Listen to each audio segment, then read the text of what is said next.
Hello everyone, I'm back in my office today because there is literally nowhere else to film.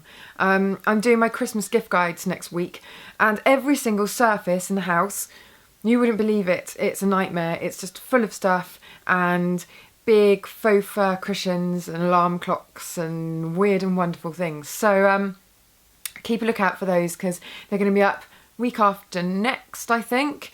And yeah, so that's why I'm in my office again. Not a great backdrop, I'm afraid, but I think this will be the last one here because it's just so messy in the background. But I wanted to talk to you today about some of my kind of favourite products, makeup-wise, that I've been using over the autumn. I kind of feel like I haven't done a makeup video in a long time because I've been doing my top to toe videos, but that's kind of fashion and makeup and everything in one. I'm not going to do fashion today, although I have got a cardigan that I haven't worn because I forgot that I bought it. I bought this in LA and it's an Abercrombie and Fitch kind of Aran knits cardigan. Let me stand up.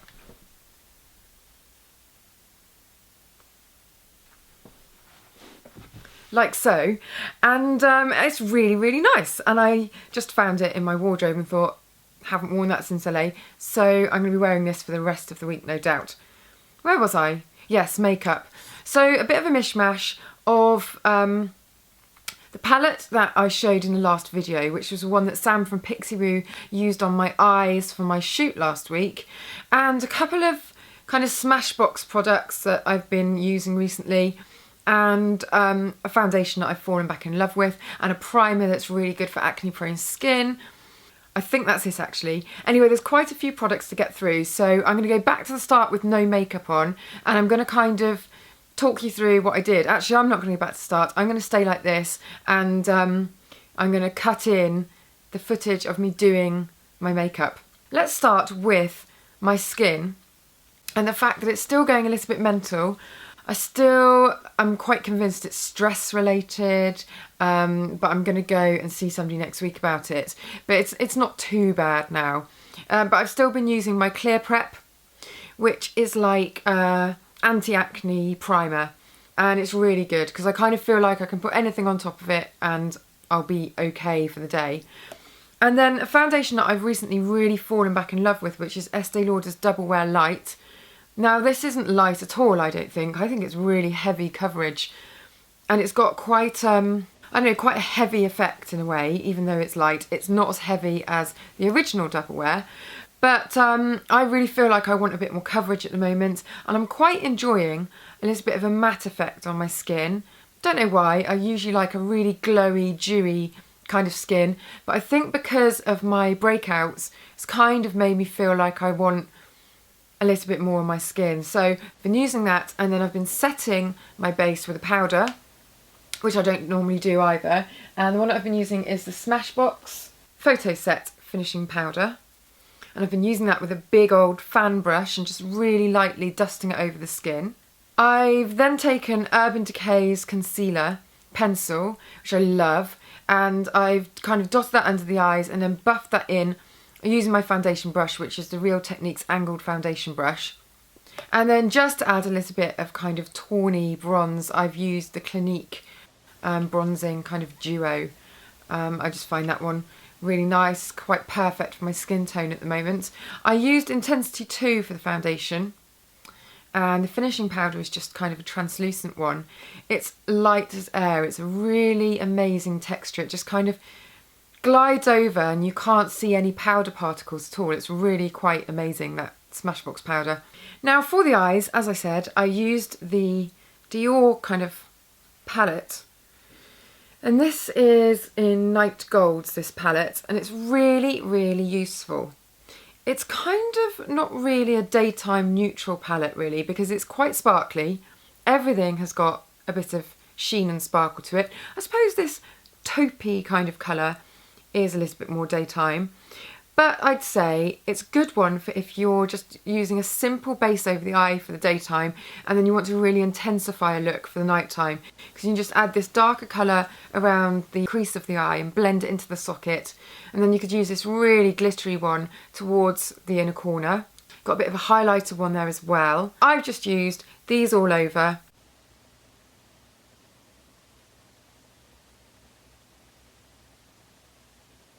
bit of the glittery one towards the inner corner.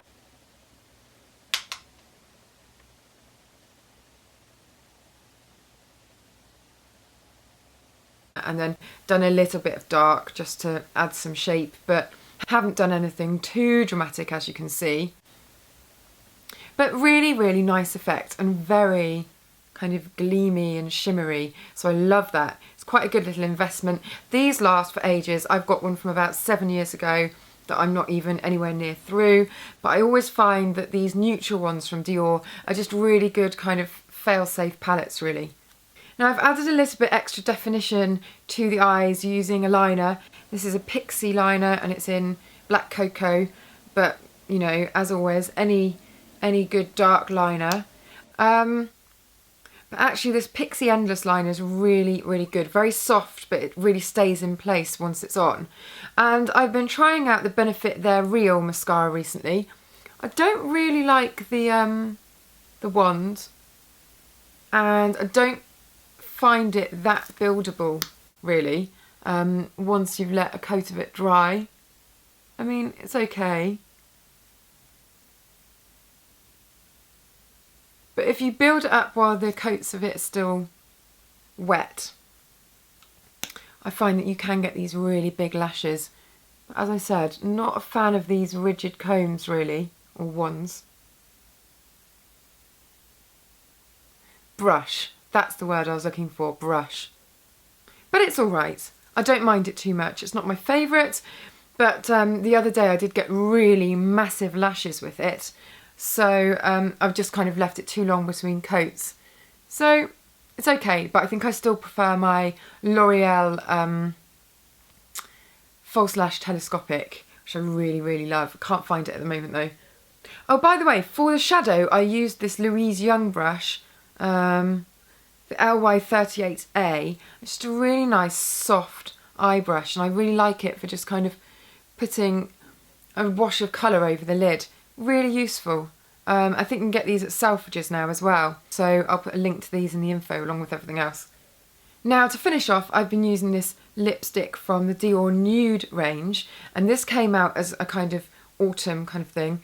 Came out at the end of August, I think, or beginning of September, and they basically brought out the nude foundation, which is amazing, and they brought out nude nail varnishes and loads of nude lipsticks that were in these really nice sheerish natural colours, and this one is 418.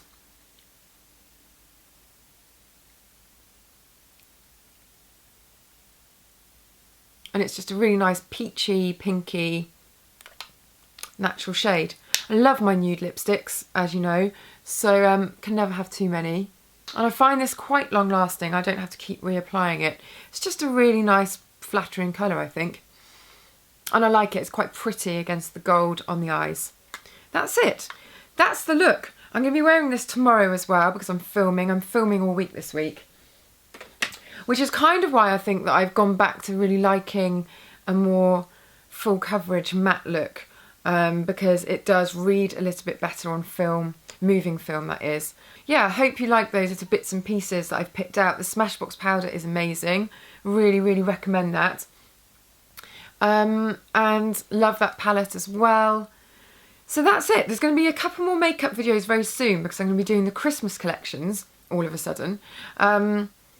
But a few little fun videos before you get those. So keep a lookout. Make sure you're subscribed. Make sure you're subscribed to the other channel, and I shall see you in the next video.